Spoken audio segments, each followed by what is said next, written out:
Apologies, I forgot to record. Thank you. Sorry. Yeah. If you need a lecture notes or slides, email me. Okay, thank you.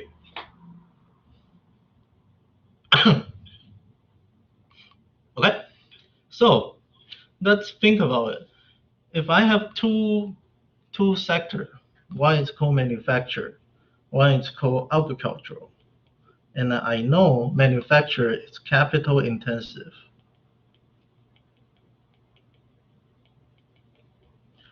Agriculture is relatively labor intensive. Labor intensive industry.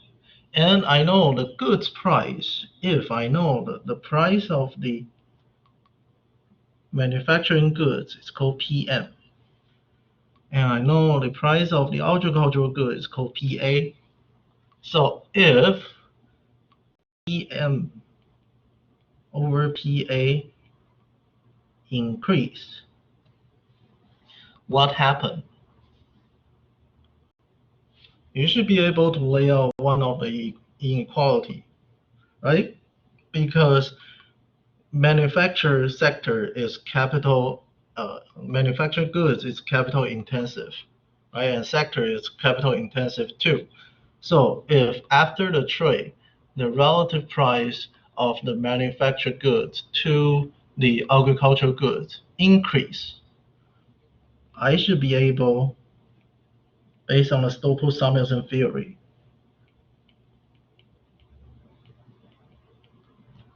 I should be able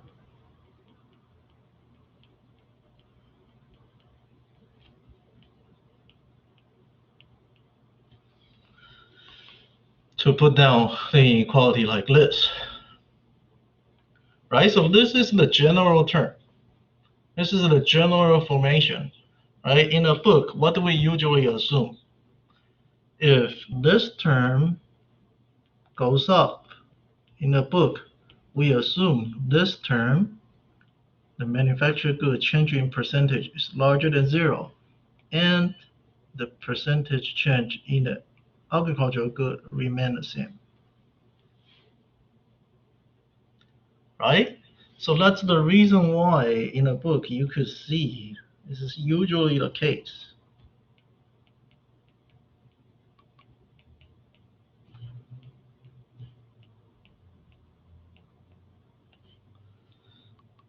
Okay, so once we put down this equation, let's go back to the definition of the Summation theory again.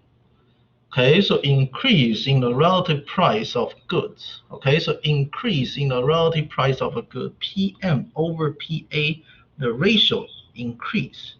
We increase the real return to the capital and reduce the real return to labor. Right? So does this one fit the Summation theorem? The answer is yes. Right? If we simply assume that the price for the agricultural good, it doesn't move. R, delta R means the change in R divided by original level, that's change in percentage. It's going to be larger than the change in percentage of that good.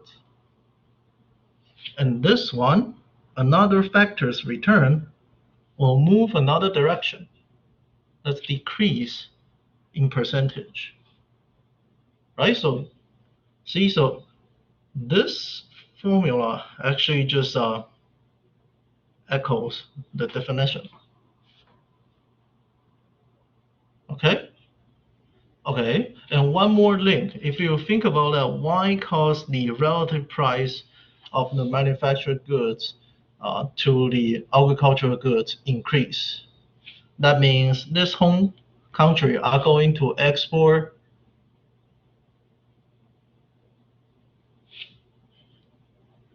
home country should export manufactured goods, import agricultural goods, right? So after trade, price factor, price vector change, based on the Stoffel-Samuelson theorem, magnification effect. Magnify what? Magnify the returns on the factors. That's the whole idea. Okay? So let's do one more practice and then we can move on to today's topics. If right now, instead of PM over PA, this ratio goes up.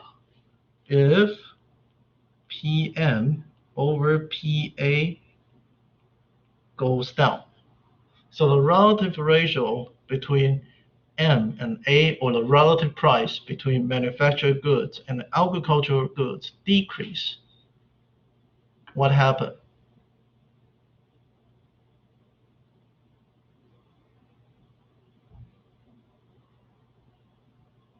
Go back to the definition.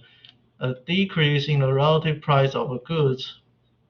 Exactly. So Chen-Xin just told me, Chen-Xin just say that inequality will reverse. That's exactly right.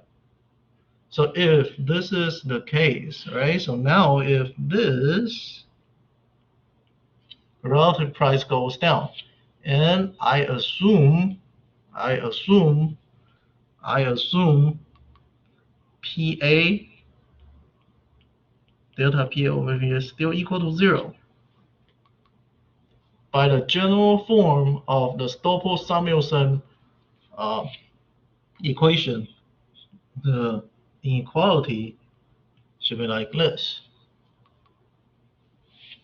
If we put additional assumption, like what books tell us, the inequality becomes like this.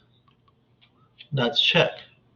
If the agricultural sector is labor-intensive sector, right? If the relative price of the manufactured goods to the agricultural good decrease, doesn't that mean the relative price of the agricultural goods to the manufactured good increase? So that the home country should export the labor-intensive goods, so that the labor wage will increase, right? And the other goods will smaller than 0. What does it mean? Decrease. And the factory use will decrease more. So this is the Stoffel-Samuelson theorem. Should be clear.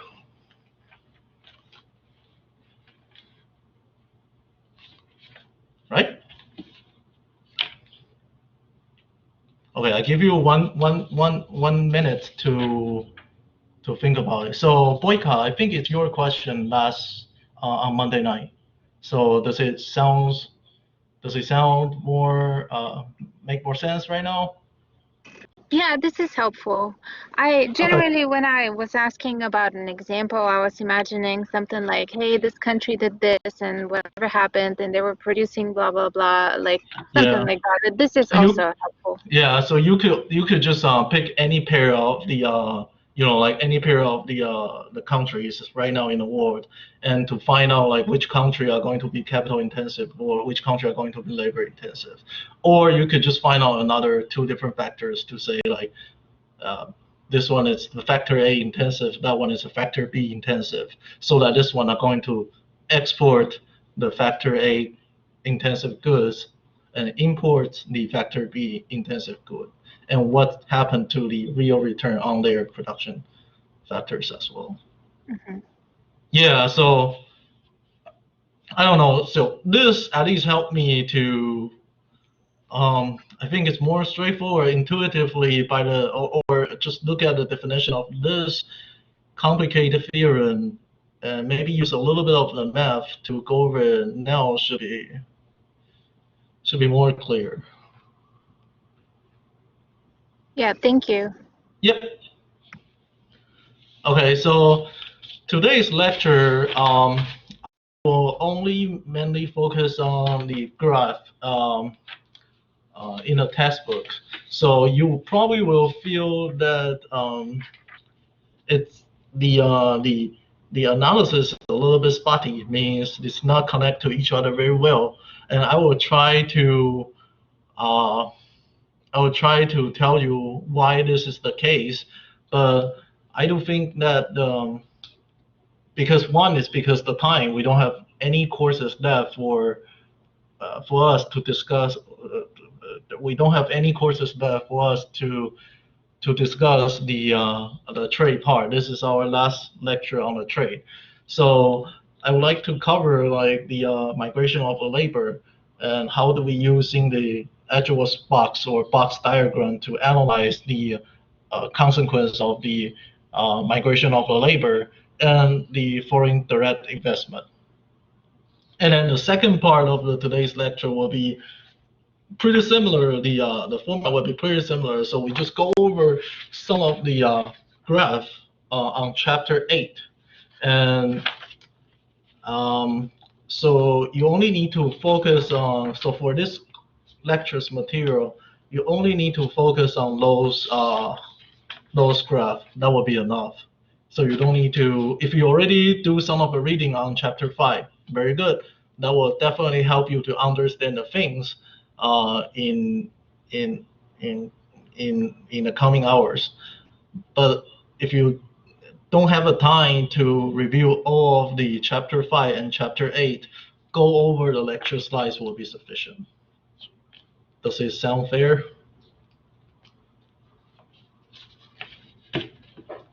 Okay, good. So I can erase it, right? So I want to share the chapter 5. Okay. Okay, so what is this? First of all, this is not new to us, right? So this is the labor market. Whenever we see a line in economics, or like whenever we see like a equilibrium graph in economics, the first things we need to do is to identify what kind of the market we are looking right now, right? So as I already said it before, this part of the lecture, we are focusing on the migration. So migration means the move of the labor move from one country to another country, right? So I think in the book he give you the idea is, where's my book? There are some of the refugee in the Middle East and move to European Union to find some of the job. I think it's in Belgium, right? So that is one of the example. That is one of the example of the migration of the labor. So if you think about that, if your country, for example, U.S. has a lot of the foreign labor as well. So if the labor come in, what will happen? So the marginal productivity of the labor should be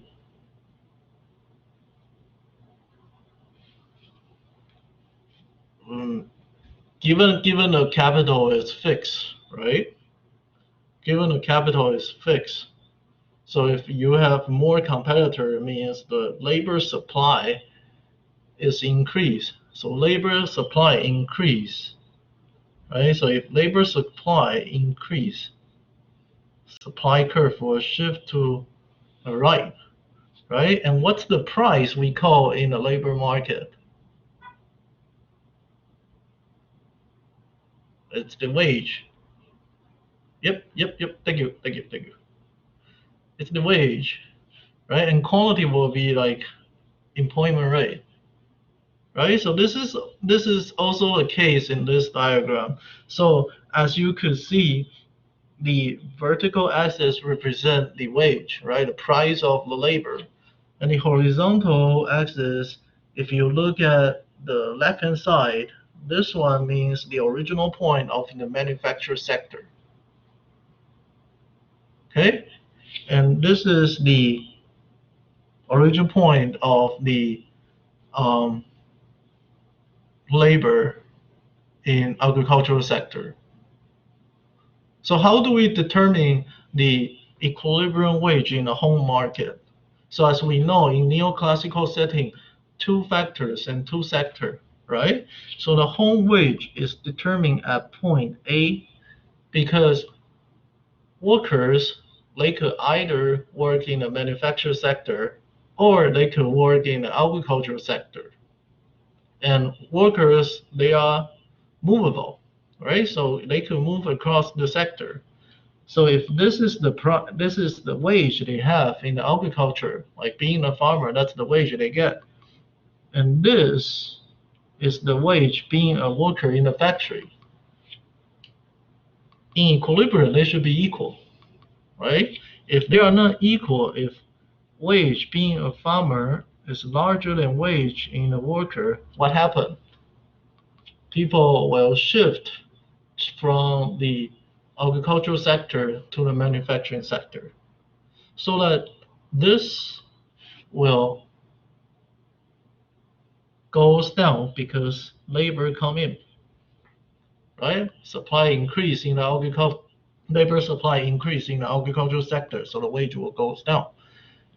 Manufacture, on the other hand, the supply goes down, so the wage will goes up, and in the end, this equality will hold, right? So this is the idea of the equilibrium, and this is also the case here.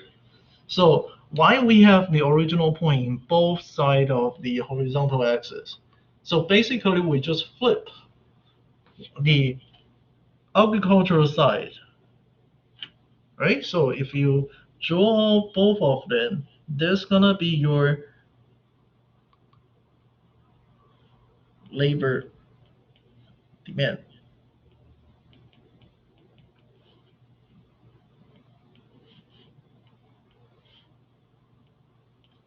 For the agricultural sector. And then on the other hand, for the manufacturing sector, this is also the case.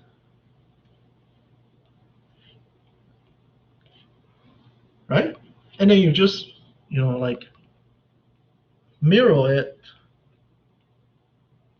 Now you set the labor in the agricultural sector's original point. It's in the right-hand side corner, increase to the left-hand side.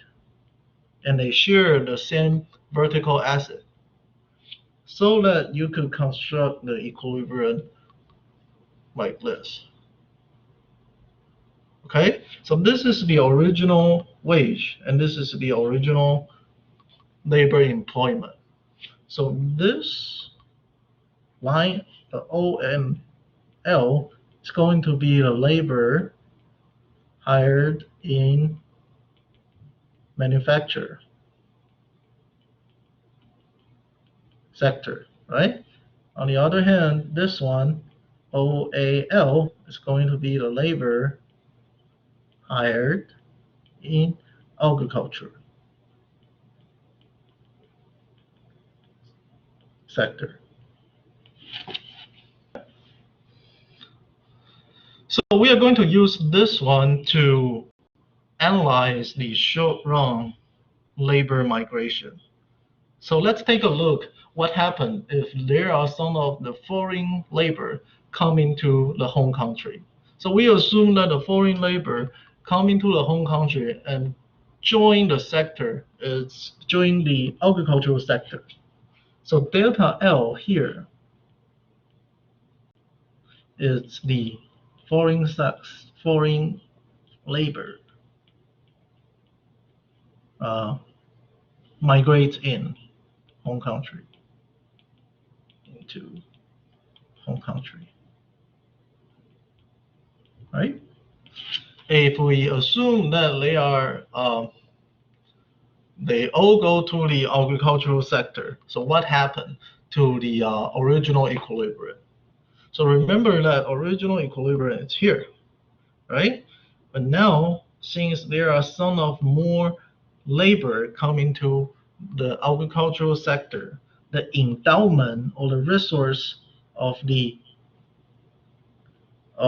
agricultural labor increase because of the incoming immigrant. Right? So That's what we see in this case. So this, the home market, labor market, the endowment of the agricultural labor increase.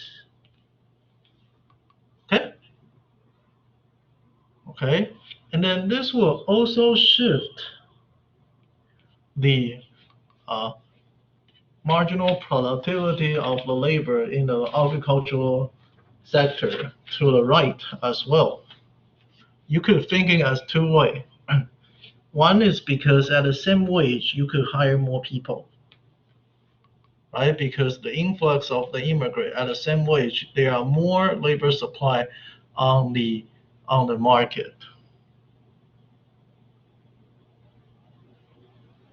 So that the marginal productivity of labor in agricultural, this should decrease. So that's the second way you could think about it, right? Because you have more labor coming to the home country, but you have fixed amount of the capital, with given other thing being equal. When more people come in, people become redundant, a little bit clumsy, so the marginal productivity of the labor decrease, right? So either shift to the right or shift to the down, you could both use the economic intuition to explain it. So where is the new equilibrium? So this is gonna be my original equilibrium, right? And this are going to be my new equilibrium. Just simplify the intersection of the two lines. Okay?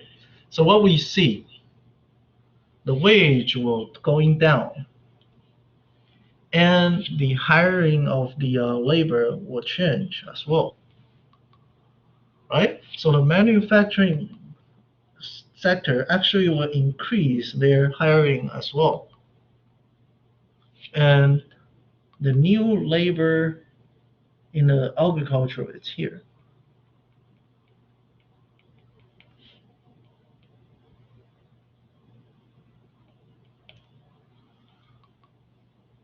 Okay? That's, yes, labor increasing both. Well, it depends on how much you shift. Well, but increase in both sector, that's exactly right. But yes, labor increase in both sector, right? So they will distribute the immigrant into two different sectors, right?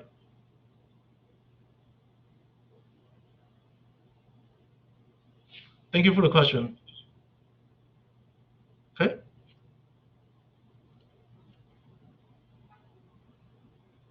So if the influx of the immigrant, what happened to the PPF? So instead of moving along on the same PPF, right? So previously we haven't seen any figure like this, right? So if you encounter if the home country and foreign country started from the autarky and suddenly open up to the borders, become to trade with each other, all the point is still on the same production possibility frontier, right? And this is just because the production possibility frontier, by its definition, is the maximum production bundles, the curve, to connect each production bundles. But now, since I have more labor in both of the sector, in the short run, my PPF will be level out. So shift outward, it's the term they use here. And the output of both industry increase, right? So if you see the A point, what is the QMA originally, and this is QAA, right? If you compare this point and point A to point B,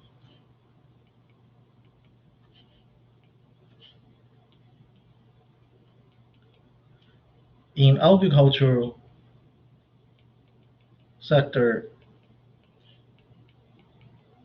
the new output is larger than original output, right? And in the manufacturing sector,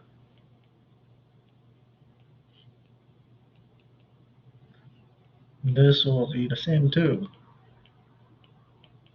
Okay, so that's the power of if you have more labor endowment in one of the country. Okay, so let me just go through this point. Output in both industry increase because the short-run nature of the specific factor model. Okay, what's the short-run nature of the specific factor model? Go back to the table I organized for you in the very beginning of today's lecture. In the short run, land and capital do not move between the industry, right? Do not move between the sector. That's the reason why they call it specific factor. And the extra labor in the economy is shared between both industry. So let's go back to Peter's question. Both labor, the amount of labor in both industry increase. Okay. So let's just give you the idea what's the possibility of production possibility frontier. Okay. And as we already know in the Ricardian model, or like as in all of the neoclassical model, we have went through the slope of the PPF equals to the opportunity cost of producing the goods in a horizontal axis, right? So this could be interpreted as the opportunity cost. And in the autarky, consumption is equal to production. And this will also be the relative price of the home country. Okay?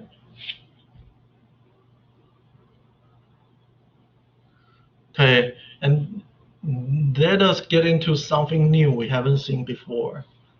So all we have seen here is the short run. Okay, so short run, the PPF will be like this, and the possibility frontier will be this, and the price vector will be like this. So you just shift out the PPF, but the price vector doesn't change. Right? But what about in the long run? In the long run, we need to use a box diagram. Some of you might already see in the macroeconomics or microeconomic, general equilibrium chapter. Sometimes we call it Edgeworth's box diagram. So what does this mean? Okay, so don't worry about the top right corner yet. So let's focus on the left bottom corner here. Okay, so what does this one mean? The horizontal axis, okay, horizontal axis is the labor, the quantity of the labor. So this horizontal axis is the quantity of the labor.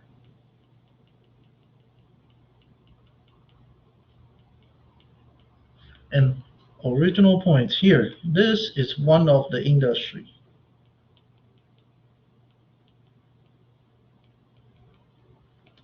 So in this graph, the left-hand side, this one, the normal one, is the shoe industry. And we know shoe industry is supposed to be a relative labor-intensive industry.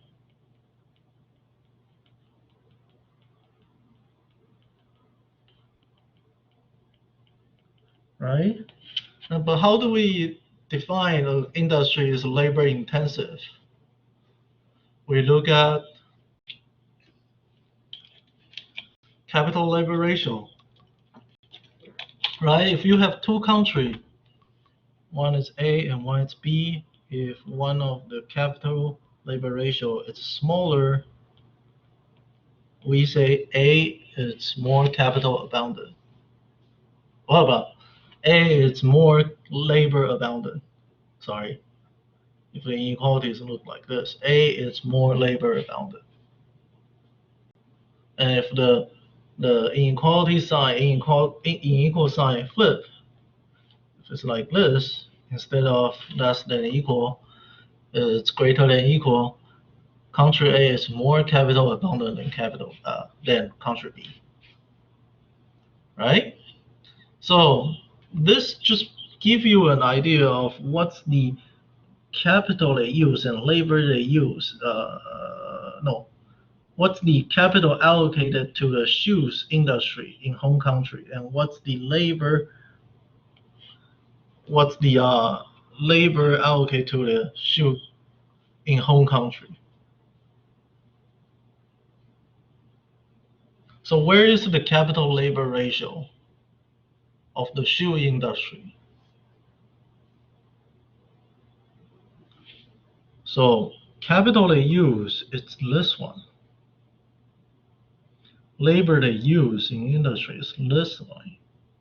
Does this remind you something?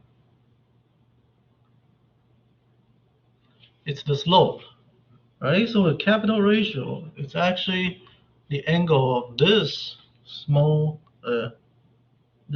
angle, right? So if you have a bigger angle here, it means you are more capital abundant. If you have a smaller angle here, it means you are more labor abundant, right? So for the shoe industry, as you could see, the shoe industry, this angle is supposed to smaller than 55 degree, right? If the curve is look like this, it's a straight line, that means each point, K and L is the same, right? So the capital labor ratio on this line will always equal to 1. But in order to delineate, to describe the case we have right now, since shoes industry is a capital, it's a labor intensive and capital scarce industry. So the line should be look like this. This is the angle is smaller than 45 degree. Okay, on the other hand, because computer industry is capital abundant, capital intensive industry, means if you want to produce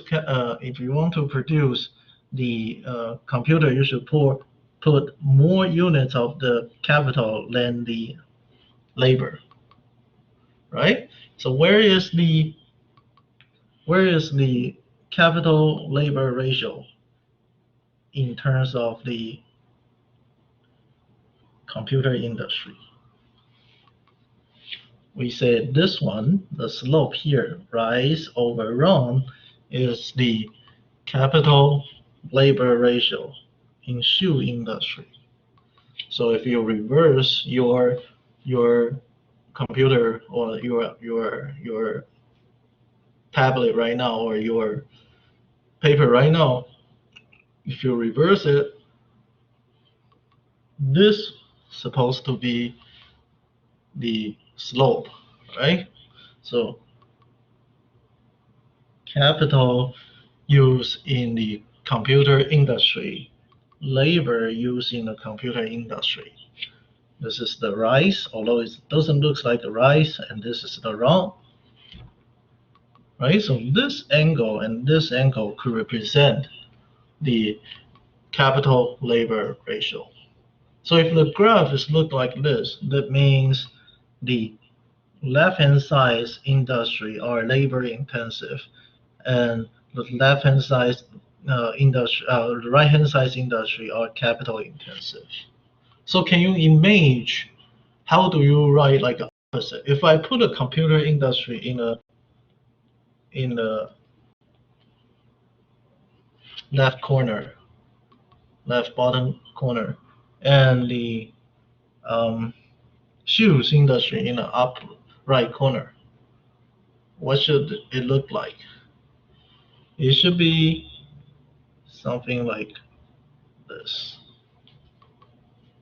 right? So this box diagram is is a tool for us to analyze the long run effect. Why? Why? Think about that. Because in the long run, we know labor, both labor and capital, they can move, right? So we need a tool that both axes can move around. Like if I change A to here, that means my endowment of the labor and capital change in one of the industry, right? So that's the reason why we're using a box diagram. But you could go to the if you want a detailed thing, you could go to the textbook to take a look how the whole theory, what's the development of the whole theory, okay? And then what happened in the long run if the immigrant come in? Okay, let me double check if I miss anything. Okay, nope. All right, so yeah, just one more thing to note that the length of the vertical axis is the total capital, right? The total amount of capital in the economy. So in economy means in two countries, sum of in two countries. And the length of the horizontal axis here is going to be the total labor resources in economy in both countries. Okay, so what happens if I have more labor coming to my country? So if I have more labor coming to my country, we assume that they pour into the shoe industry. So the lower skill industry, a relative labor intensive industry. So you see the original line for the box diagram looks like this. But now I want to hold the capital ratio remain the same in one of the industry. So I shift up this, and then I could find out a new line like this. Okay, so what you basically do is to shift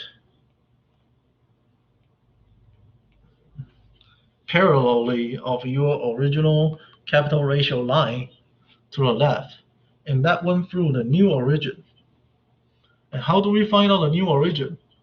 It's by adding more labor endowment into the shoe industry. And here is because the immigrant labor.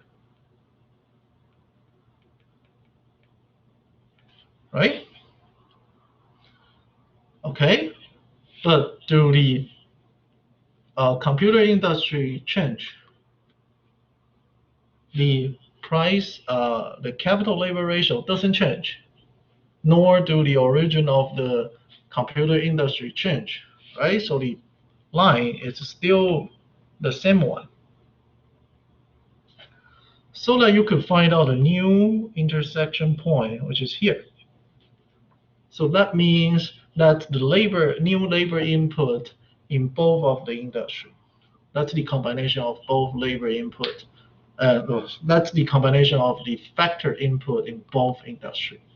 So I know how many labor they hire in the shoe industry, how many capital they put into the shoe industry, how many labor they hire in computer industry, how many capital they put in the computer industry. Okay.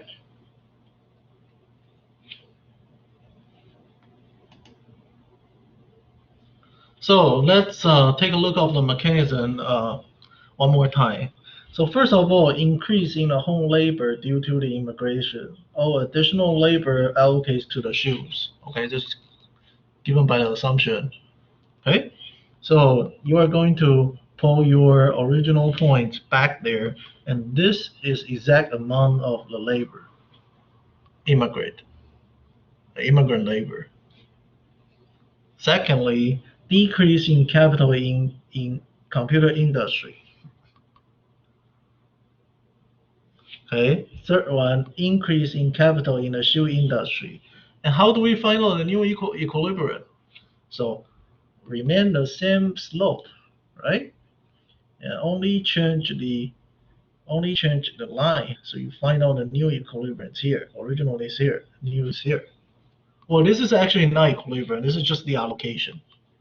Just the allocation. Okay, so the computer industry's capital originally was in A, it's in B. So if you turn your paper upside down, you see KA is actually larger than KB. Okay, and then increase in capital in the shoe industry. That's easier for us because shoe industry is the normal one, right? So K increase from A to B, and so as L increase from A to B. Right? So in the long term, as you could see, in the long term, one of the important thing is you only have the influx of the immigrants. But this sector, because you want to keep the same capital labor ratio, you have to both increase the labor higher and the capital you put in.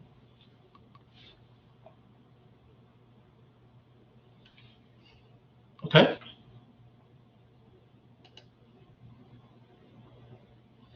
Okay, so that's how we analyze the endowment in the long run.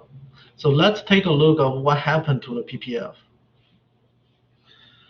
So long run effect on industry output of an increase in the home labor. Okay, increase in the home labor is due to immigrant, right? So first of all, with an increase in the amount of labor at home, the PPF shift outward, right? Shift outward. We know this one in the short run as well. Second point, the output of a shoes increase while the output of a computer declines as the equilibrium moves from point A to B. This is a little bit different from what we see in the short run, right? So think about that. What is the short run, the specific factor model's equilibrium? Right, sorry, I should change the color. But short run, we say the price should, the specific factor model, they should have the same. Their PPF should have the same, should be like this. In short run should be like this. Right, because the price has not changed. But in the long run, it doesn't look like this because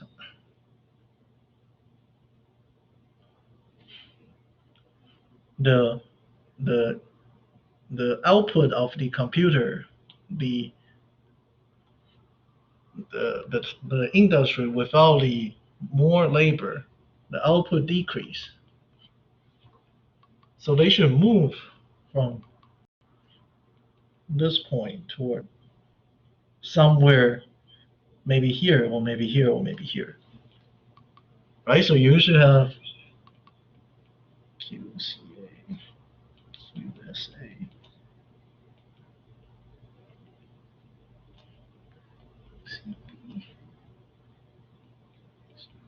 You should have, after the immigrant come in, the shoes output increase, computer output decrease. What?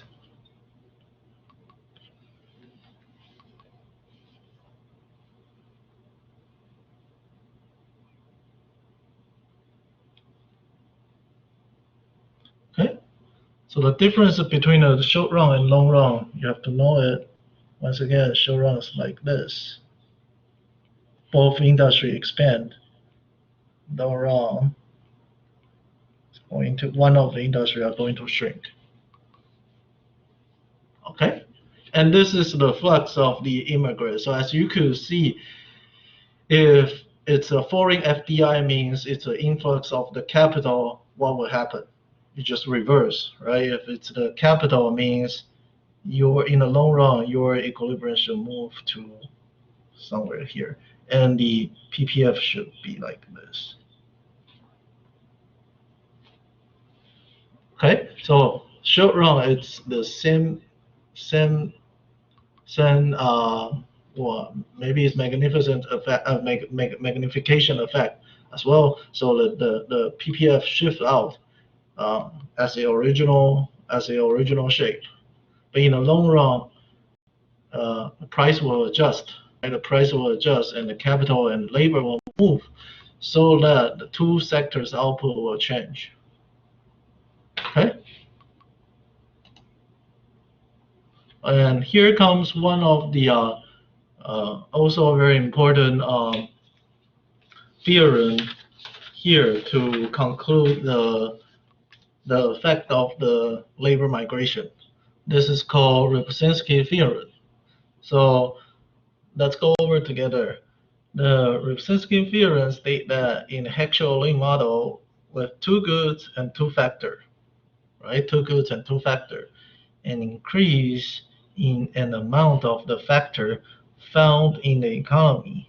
Okay, so what is the increase in the amount of the factor found in economy here? In our previous example, is the labor, right?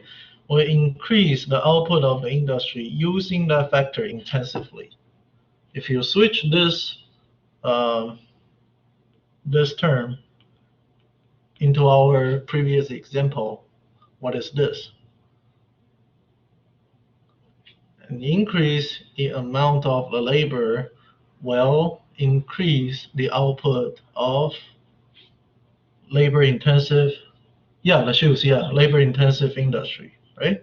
Not usually, not always it's shoes, but labor-intensive industry. And decrease the output of another industry. Okay, so this is Rybczynski theorem. Very easy to confuse this one with the Stoffel-Samuelson. Okay, think about that. Stoffel-Samuelson only care about the price and real wage. That's the biggest contribution. But what's this one? I always cannot spell this one. Rybczynski theorem. This one is when the price change, right? The price when the factor change.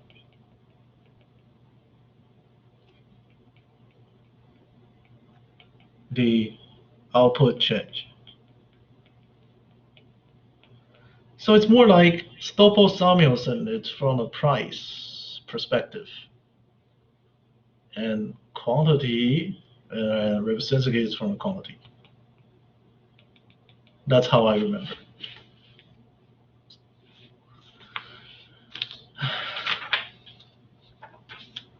Okay. So by the same token, we move on to if right now I have the foreign direct investment. So this is just a comparison with the immigrant of the labor, right? So the foreign direct investment into this country means I have additional capital flow into my country, right? So so everything, every analyze that we went over,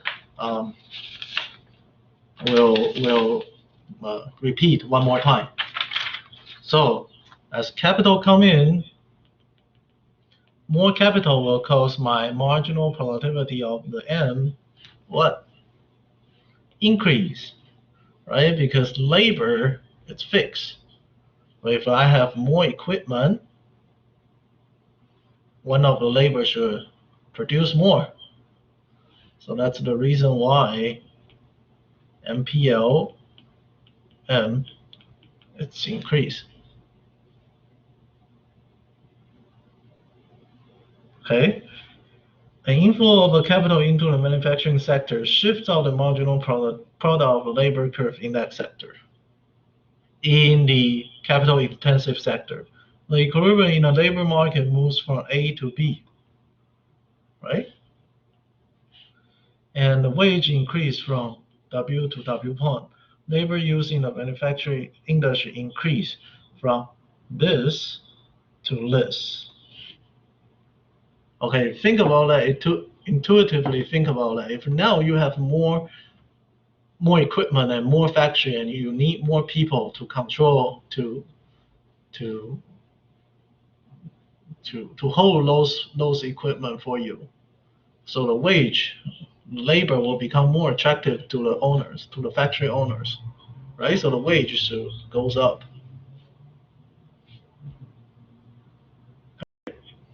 And on the output, representative theorem tells us that one of the output use this factor intensively, their output will increase, while the other one will decrease. So in this case, the manufactured goods increase and the agricultural goods decrease. Right? So not in the short run. In the short run, it's like level out.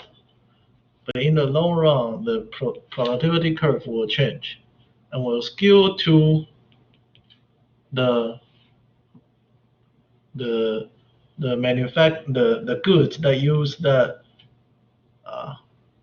the goods that the country has the abundant in, right? So the production possibility uh, function looks like this, and the price still the same.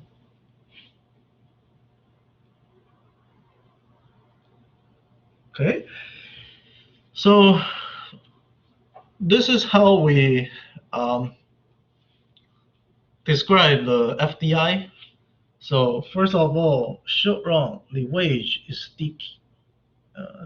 Like short run wages, it doesn't move, right? In the microeconomic labor economy, like there's a sticky price theory because you will have manual costs and shoe costs, something like that. So because change price takes time. So in the short run, this is your point. And in the long run, C to B.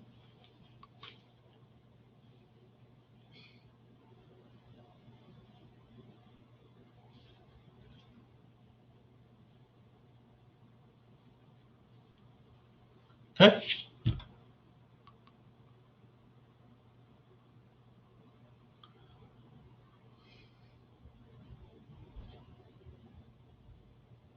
Okay, so let's just go over the some of the just wrap up this FDI analysis. Okay, if we're using the box diagram, this is what we will see. So instead of right now pouring the capital into the capital intensive sector, right? So computer is the capital intensive industry and shoes is the labor intensive industry, right? So once again, I have a new additional amount of the capital so that my endowment curve shift to here, right? Because I want to remain the same capital labor ratio. Those two angles supposed to be the same. On the other hand, there's nothing changed in the shoe industry. So my allocation of the labor and capital move from A to B. Okay, so since the capital pour into the computer sector, the computer sector's capital use will increase, so as the labor use. However, in the shoe industry, because it's not capital intensive industry, it's relatively labor intensive industry. Both of the capital and labor use in production decrease. That's the reason why Revsitsky theorem holds, right?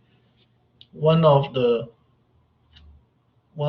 additional influx of the production resource come in, the intensively used sector will benefit, their output will become more, and their input will become less. Another industry's output will become less, right? So if you think about this, this is shoes, this is computer, this is shoes.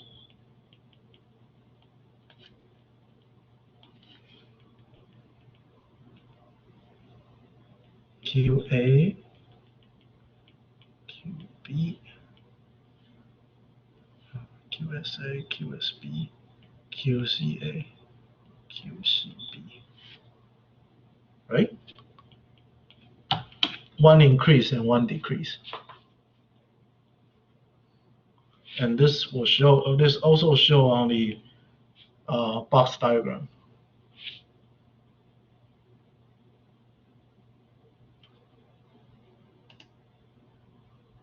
Okay, so it's here. Okay, so last but not least, we try to analyze the gains from the immigration and the gains from the capital FDI. So let's think about it. Before the trade, the wage in two different countries, in a home and foreign country, are different. But after the trade, their wage will converge. Okay, so as you could see, if we move from this point to this point, we gain a small triangle area. This one we call the welfare gains, right? What's the opposite of this one? If you move from the equilibrium to one of the deviation points of the equilibrium, this called that were lost, right? So if we open up the borders and let the laborers come into the country, this is how the equilibrium move. Originally, it's here, move to here. And for the foreign, originally it's here, now it's here. So that the whole society, the whole economic, the two country wars, they have gains from trade. Right, so the welfare gains, welfare analysis.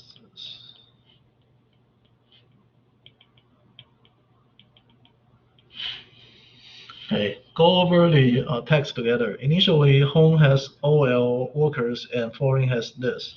So OL workers here, and foreign has O star L, so it's here. The home wage is W as determined at point A, so home wage is higher, which is higher than the foreign wage at here, right? So that's why the labor, they have the incentives to migrate. They want to pursue a better life. They want to pursue a higher wage. Workers will move from the foreign to home to receive higher wage.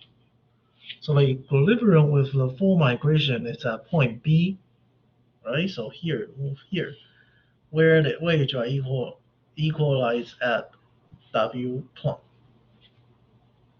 So the gain to home from migration is measured by triangle ABC, so it's here.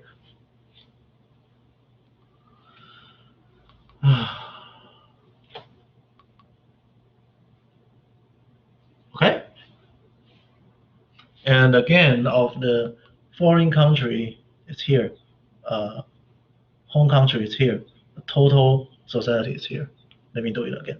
The gain of the foreign country, welfare gain of the foreign country is the yellow triangle. For the home country, it's the green triangle. For the whole society in the world, it's the bigger triangle.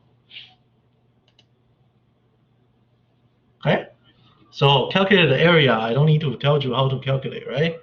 So base times height times 1/2.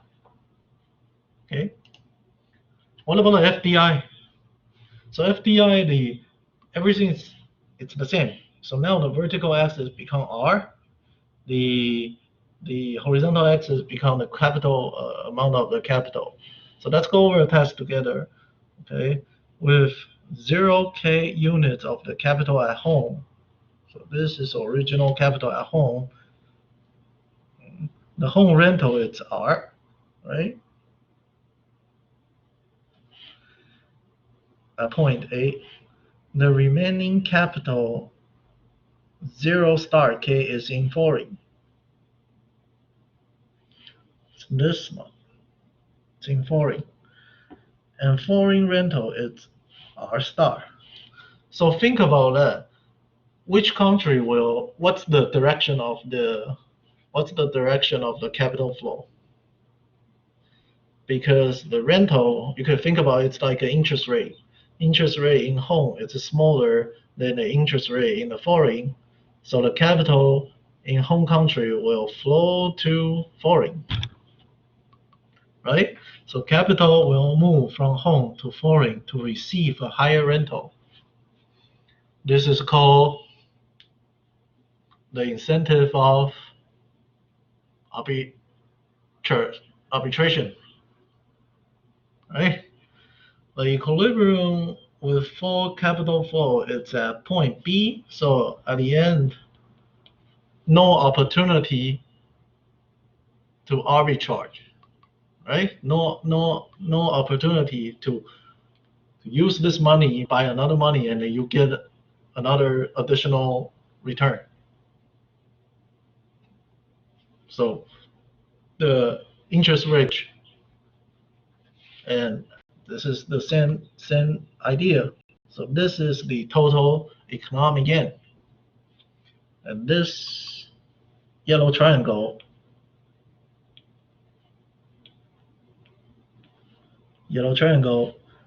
is the gain of the foreign by so move from home to foreign, accepting FDI, right? And the green one is the gain of home country by investing FDI to foreign, right? And the total will be the bigger triangle. Okay, that's all for chapter number 5.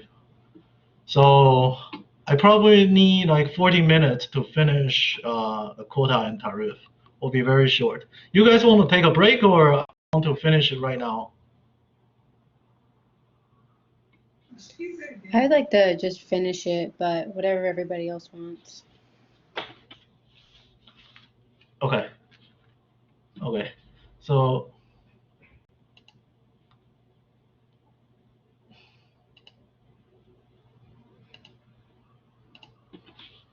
okay, so let's move on to the last part in our trade. Okay, I got it. Okay, I got it.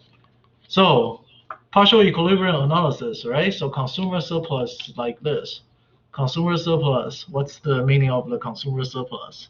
Maybe I should ask you guys. It's the area between the real price and the reserve price, right? So it's the area under the demand curve, okay? So let's define the consumer surplus because this is something we will use in the analysis in tariff. The consumer surplus from purchasing quantity D1 at price P1, okay? This is my original point of the consumption.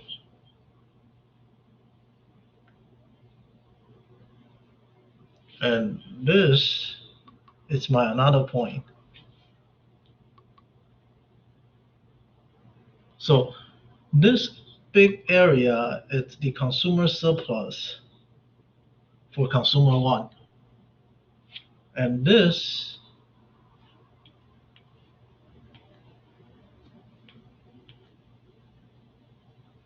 is the consumer surplus for consumer 2. Right, so it's the differences between the reserve price, which is the price on the demand curve, and the real price you pay for the goods. And surplus, consumer surplus is usually, like an indicator for the consumer's welfare.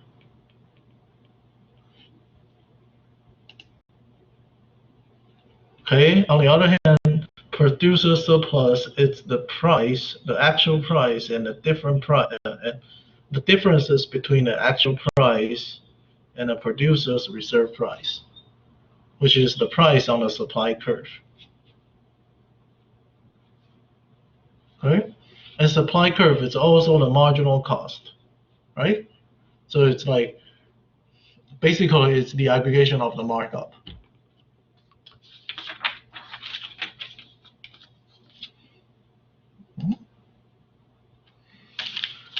So think about it. So now we are in a partial equilibrium world right now. So if we want to take a look at the home welfare, right? Under no trade, supply is equal to demand. So we find out the equilibrium point of the price and quantity. And then we could figure out the consumer surplus and the producer surplus in home country. But after the trade, the price will change, right? So PA represents the price for autarky. After the trade, PW is the price of the world, right? So it's not like the original price anymore. Maybe you are going to exporting the goods that you have comparative advantage, or you are exporting the goods that you have the capital in the you have the abundance in the production factors, right? But if the world price is here, what will happen? In your country, in home country, your demand, the quantity of the demand will be higher than the quantity of the supply, right? So now QD is higher than QS. Or you could write it as QD minus QS is larger than 0. So if this is the case, and this is only one goods market, what do you have to do? You have to import these goods from other country, right? Otherwise, the market will push you back to the equilibrium. So if you have two countries and one country exporting goods to your country, to home country, and you import the goods is equal to M1. How do you do the welfare analysis? You simply compare this triangle and this area, right? So let's take a look at the test together. Again, from the free trade at home. With home demand of D, okay, and supply of S, the no trade equilibrium is at point A, okay, and at the price PA producing Q naught. With trade, the world price is PW, okay, so this just given PW could be here. If PW be here, it means the home country are going to be the exporter, right, because QS is larger than QD. With trade, the world price is PW, so quantity demand increase to D1. Quantity demand increase to D1, and quantity supply falls to S1. The home will import this amount of the goods. Okay, so let's think about it. Consumer surplus will increase from here to here, right?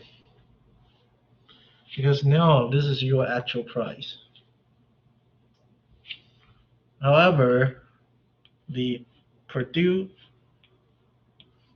surplus will be here to here. Okay, so consumer surplus increased by the area B plus D, and producer surplus fall by area B. right? So where's the gain from trade? If you have B plus D from consumer surplus, you have D from producer surplus. Sorry, it's B. Sorry, it's B. And where is the gain from trade? That will be the small triangle here. Okay?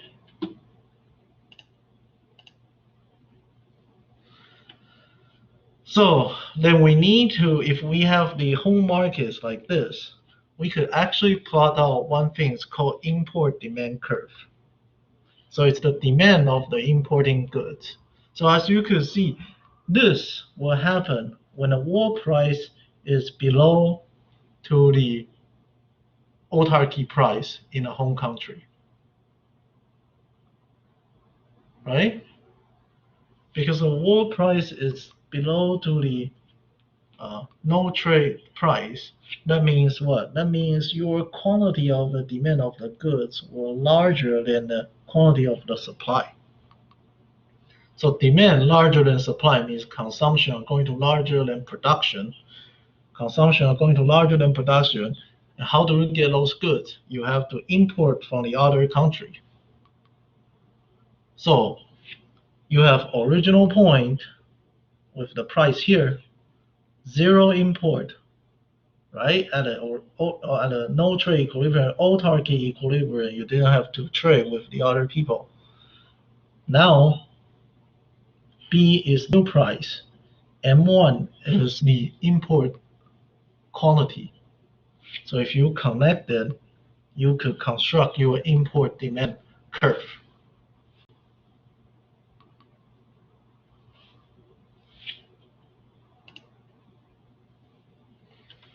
So think about what happened if somebody, if the home country impose the tariff. So impose tariff means what? Impose tariff means you ask the foreign firms to pay a taxes to the government, right? So applying a tariff of $T will increase the import price from PW to PW to T. So tariff is the cost for the foreign firms if they want to sell their goods to your country, right? Original price is here. This is PA. We already done the analysis to PW. Now, if the country impose T amount of the tariff, the price of the foreign firms will become PW plus T. Okay, and this price raise leads to increase in home supply from S1 to S2. Why? Originally, world price is here. After the tax, it's here. This is my original import. After the tariff, this is my new import.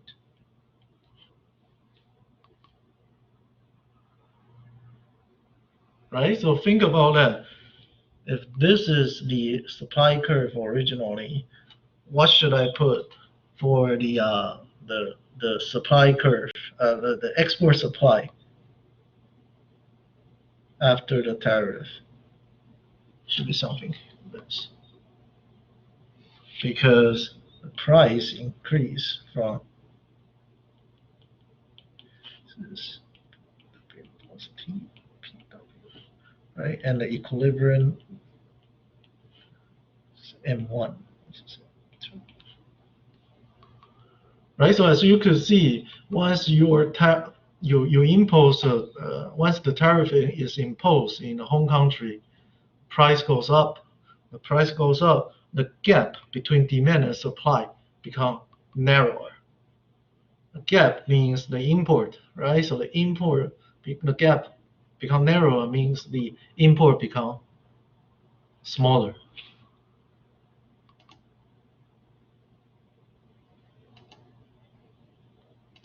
right? So this basically what I just said. Import flows due to the tariff. Originally is D1 minus S1. It's this one. Now it's D2 minus S2. So it's from point B to point C. Okay. What about the welfare analysis? The tariff increased the price from PW to PW plus T. Right. So this is the first step. As a result, consumer surplus fall by A plus B plus C plus D. Okay, so consumer surplus, it's the area between the actual price and the reserve price, right? So you have the price, this is your new price. So this is supposed to be your new consumer surplus. This is your original consumer surplus, right? So that's the reason why the books tells you this is the decreasing of the consumer price. Sorry, consumer surplus.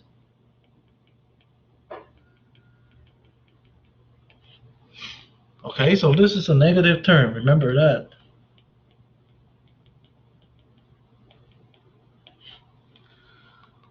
But since the price right now goes up, the producer, producer surplus will change from here to here.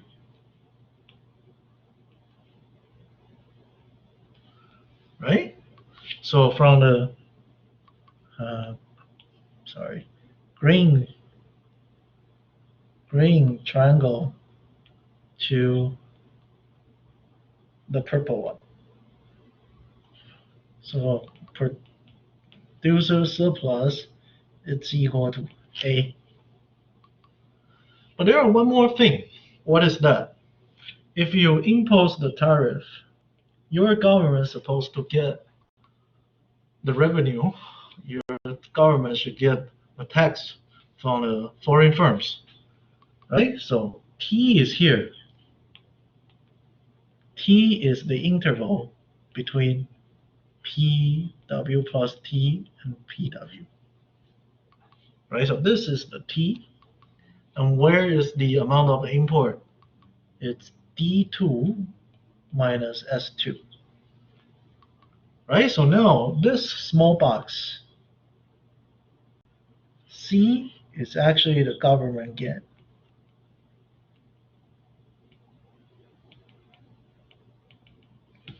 Okay, so all the agent we already consider: consumer, producer, government, right? So what do you have to do? The only thing you need to do is to add it up. A, B, C, D is the negative term, plus A plus C. So you will get this. It's your welfare change, right? So that's the reason why the books tells you after imposing the tariff, this is your debit loss.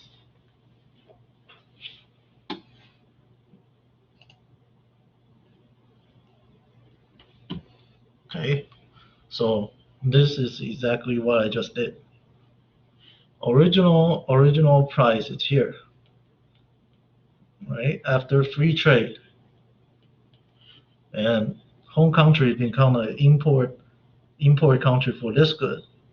Original import is D1 minus S1. They impose the tax, they impose the tariff, the import become D2 minus S2. So you lost A, B, C, D because the consumer surplus decreased. But you gain A because producer surplus increase. And you also gain C because government get a revenue. So B and D will be the rest of the deadweight loss. Okay, so deadweight loss due to the tariff could also be represented in this picture.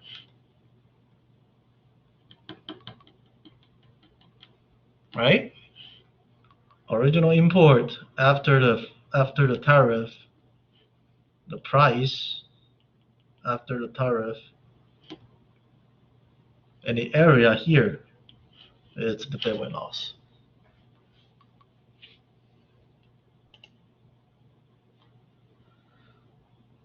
Okay, so you could go over this by yourself. Let's take a look of the other side of the market. Excuse me. We talk about imports as a form for home country, right? Import.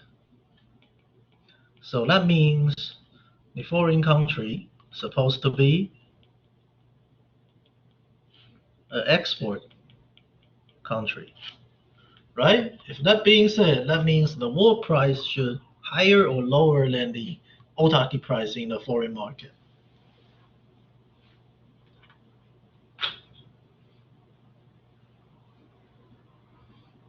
If you are going to be the exporting country, right, you are going to export goods, you are going to have more production than consumption. That means you are going to have a higher amount of the quantity in supply than the quantity in demand. Right, so QS should larger than QD. Right, so that means your oil price supposed to be higher than the autarky price.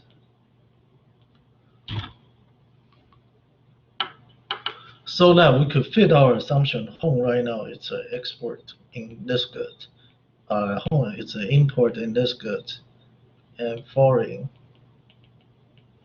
is export in this good. Right? So do we have 2 points in the foreign export supply curve? The first point is under no trade equilibrium. Right? So if its original equilibrium, no trade equilibrium, supply is equal to demand in the foreign market, export is equal to 0. So PA star, right, foreign autarky price, it's here.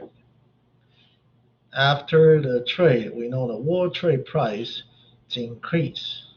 It's higher than the autarky price.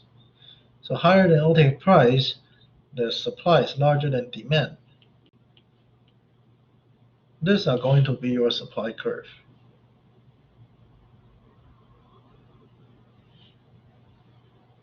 Does it make sense?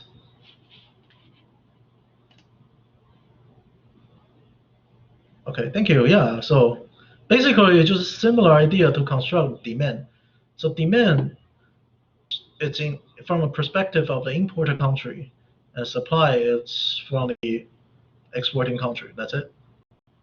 So that's the foreign supply. Okay. And the exporting value, the value of the goods, is just the differences between supply and demand, right? As you can see, supply now it's higher than the demand.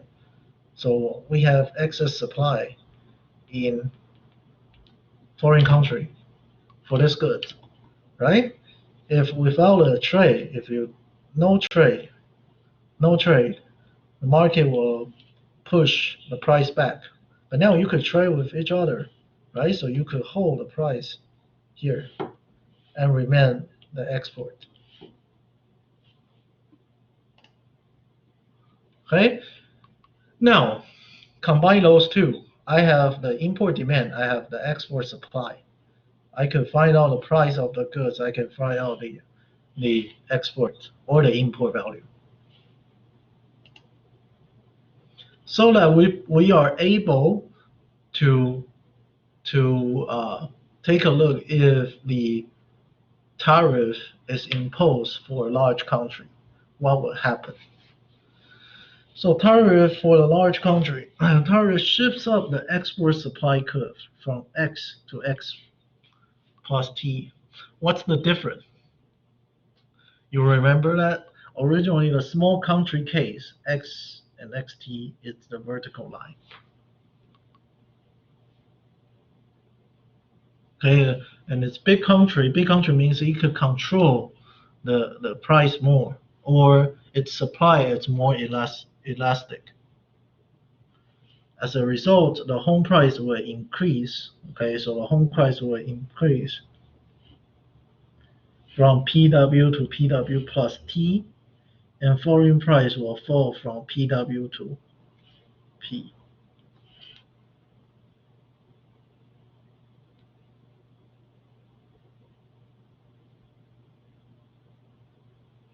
Okay, the deadweight loss at home is the area of the triangle B and D. This part, it's the same.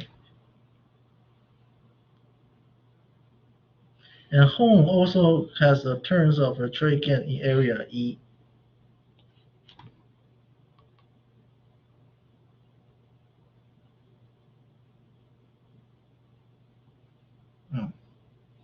Foreign loss, the area E plus F. So net loss in the world welfare is this. See, so fall in consumer surplus is this. Rise in producer surplus is this. Rise in the government revenue is C and E. So if you sum all of them up, the net effect on home welfare becomes E minus those two.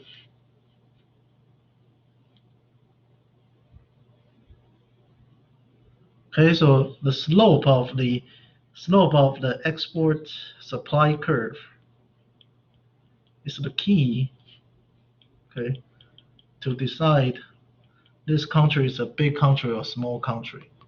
For a small country, if you impose a tariff, your export supply curve, the exporter to your country, their supply it's like this. It's like this. But for a large country, you have a slope like here. Okay, you just know it will be fine.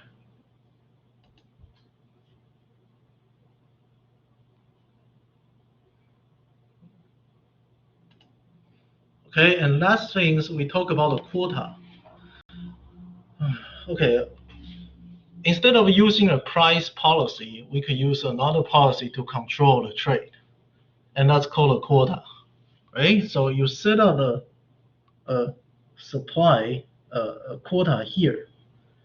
That means originally your imports are going to be M1, but now since you have a quota, your imports are going to be less than the original import. So due to this quota, the price of this goods goes up, right? So price goes up. What happened? The consumer surplus, once again, shrink. So A, B, C, D is the lost, right? Producer surplus from here to here. From here to here. But since we applied the quota instead of the tariff here, the government didn't get a direct payment, right? So minus A, B, C, D plus A plus 0 will be the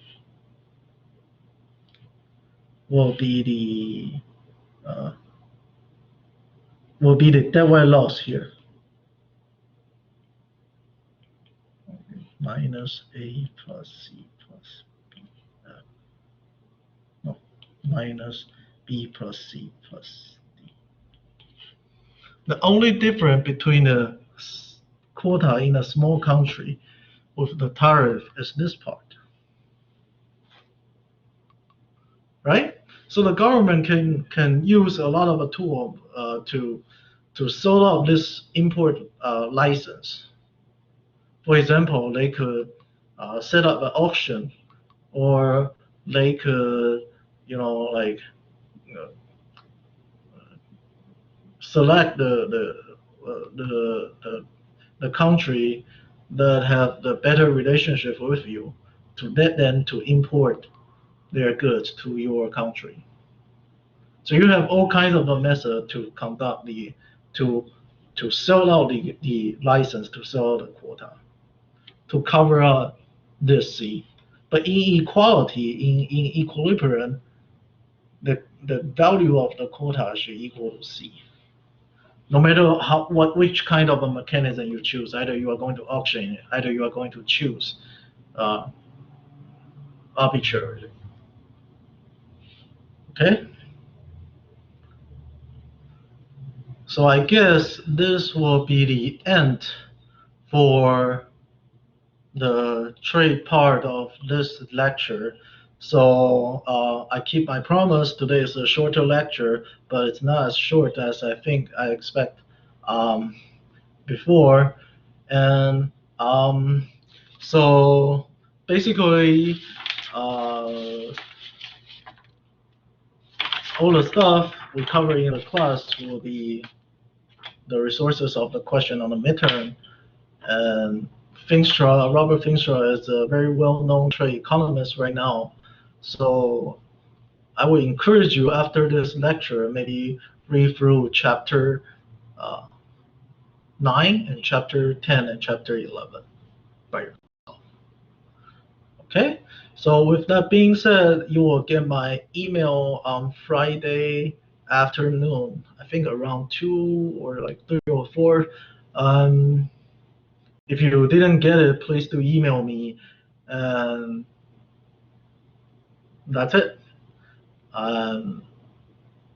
Yeah, if you have any question, I will be here for like another 30 minutes. But if you are okay with the materials, you could log out and then go to study. All right, everyone, have a good night, and thank you for participation for today. I will see you on next Monday.